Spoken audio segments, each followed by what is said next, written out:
Hey everyone, and welcome back.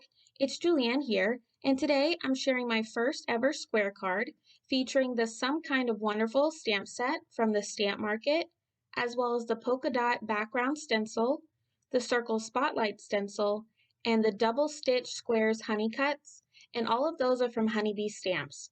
So let's get started. I started out my card today by stamping the beautiful floral image from the Some Kind of Wonderful stamp set, and I'm going to stamp that image twice onto some Express It blending cardstock. I'm sorry I was a little off camera here, but I'm just going to be stamping both of those floral images using some VersaFine Onyx Black ink. Once I have both of those images stamped out, I'm going to be heat embossing both of them using some clear embossing powder, since I do plan on doing some Copic coloring today. I love the raised edge that I get from embossing. It's one of my favorite things to do to add something to my cards. Once I have both images covered in that clear embossing powder, I'm going to tap off any excess I may have, and then I'm going to be heat embossing them using my heat tool. And I've just had that off to the side heating up for about 30 to 40 seconds. That way it's good to go when I was ready to use it. Once both of my images have been embossed, I'm going to start working on my Copic coloring. I'm going to be creating two cards today, so I'm going to be showing you how I colored in a couple of the petals for each color combination, and then I'm going to do the rest of the coloring off camera. For each petal, I'm going to be starting with the lightest color, and I'm going to be coloring in the entire petal, and then I'm going to be coming in with my medium shades, adding a flicking-like motion at the top and bottom of each petal, which is going to create me a center highlight. And I'm going to continue that all the way to my darkest shade before I start working my way back down to my lightest.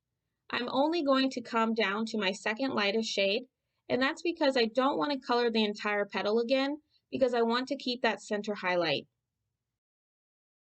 So I'm just going to continue to color in both of these petals, and then I'm going to move on to my second flower, and I'm going to color the petals in the same way. I'm just going to be using my second color combination today, and I will have all of my marker caps off to the side so you can follow along, and I'll be right back.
Once I've completed all of my Copic coloring, I'm going to be fussy cutting out both images since I don't have the coordinating dies for this stamp set. I have sped up this portion in the video, but I'm just going to be taking my time, making sure that I don't make any mistakes while I'm doing this. I have found that the easiest way for me to do this in the way that I get the best results is I constantly move my paper, but I leave my scissors the same. I'm not going to move them. In order to cut out that white area in between the petals, I'm going to be using a craft knife for this. You definitely don't have to do this step, but I knew I wanted my background to show through that area in my card today.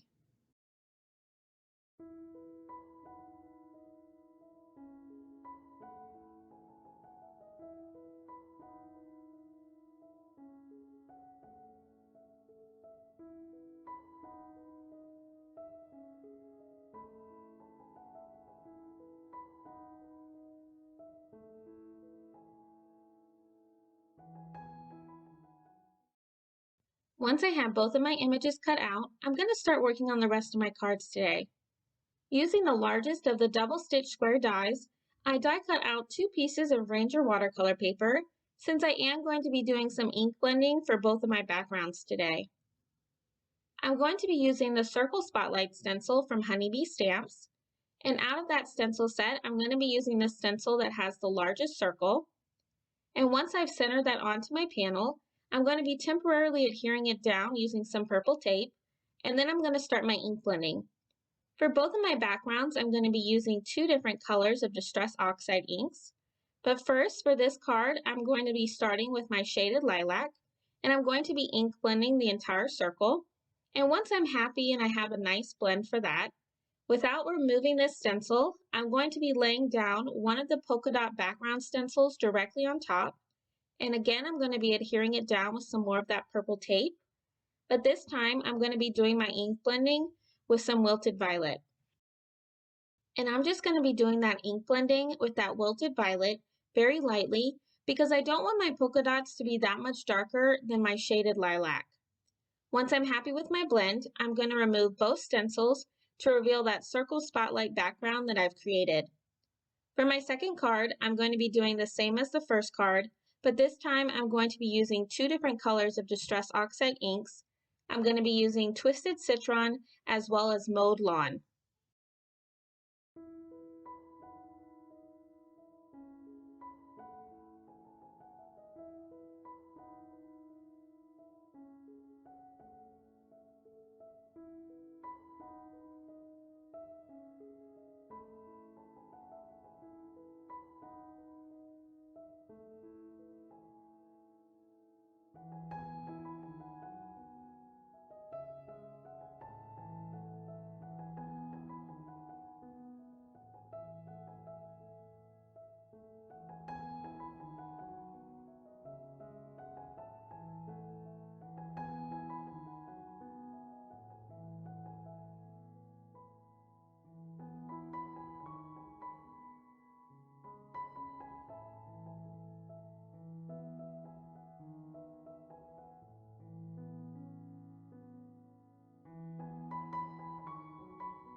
Once I have both of my backgrounds complete, I'm going to start working on my sentiments.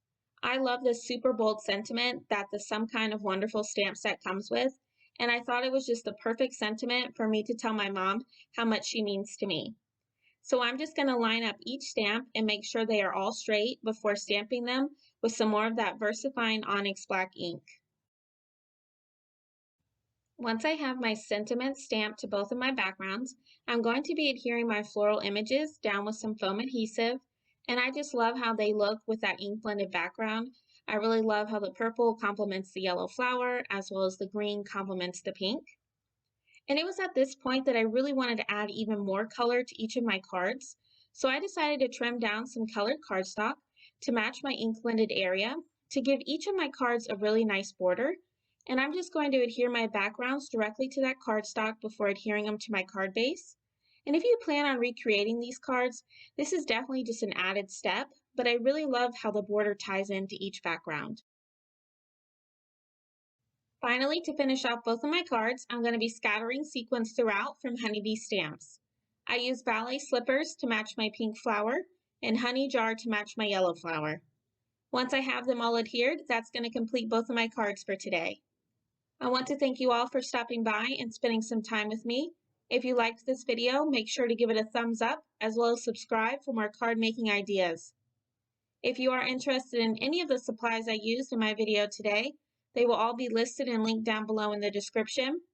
And as always, I hope you have a wonderful day and happy crafting!